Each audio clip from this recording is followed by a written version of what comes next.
If you're looking to buy a David Bradley walking tractor, there's probably three things you should ask yourself. Am I going to use this tractor strictly for show and tell? If that's the case, you might want something like this, a 46 model, with a bullet nose hood, all original engines. Of course, you'll fix it up with new tires and paint it up pretty. Or you may want a tractor that looks nice and you could use in tractor shows, but you also want to work with it, such as this tractor.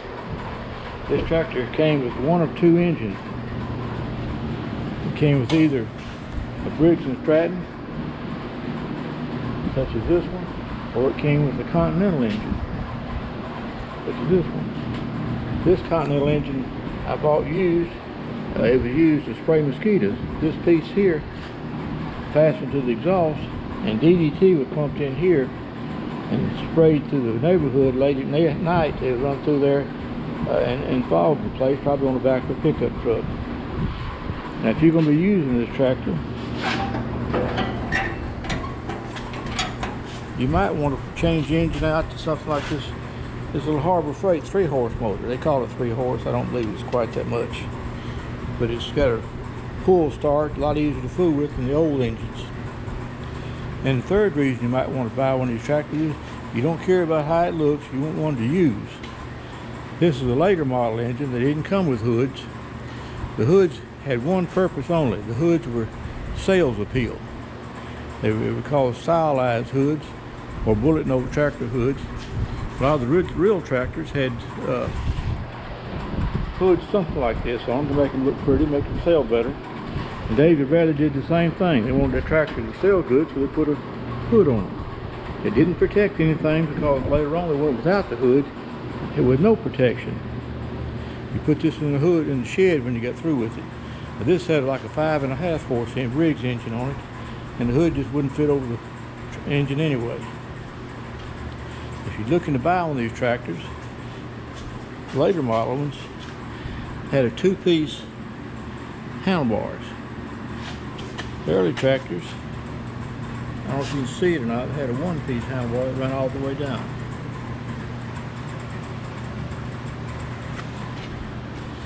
You want to look for clutch.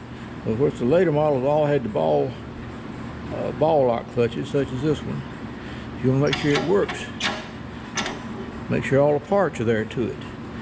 And if you're buying it to use, the engine is the last thing you want to consider. You don't care what kind of engine it's got on it. You're probably going to replace it with a Harbor Freight or a Honda or something, Briggs & Stratton. But these old Briggs & Stratton engines like this one can be repaired. There are parts available for them. This tractor, the owner, for some reason, widened the wheels. Put spacers in the wheels here. Maybe too dark to see it.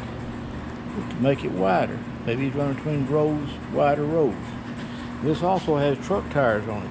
And I can't believe that he wore out the original tractor implement tires. I believe he probably bought this one without tires from Sears. They sold them cheaper that way. And put his own truck tires on it. These tires probably don't have any air in them, but they're still holding up because of those thick sidewalls. If you're looking to buy a tractor, a couple of things to think about is where can I get equipment for it. If you find one on eBay, the equipment, if it's there, it's going to be a plus. And if you find the equipment separate, the shipping on that equipment is going to cost more than it's worth. So try to find a tractor with the equipment you got, especially if you got to go drive off somewhere and get it. Make sure you get at least a plow, turning plow, a cultivator, and a disc if you can get it. Any other equipment would be a plus. The little mowing machine, sickle bar mowers, all that, that's pretty much novelty stuff. You won't need that to work a garden.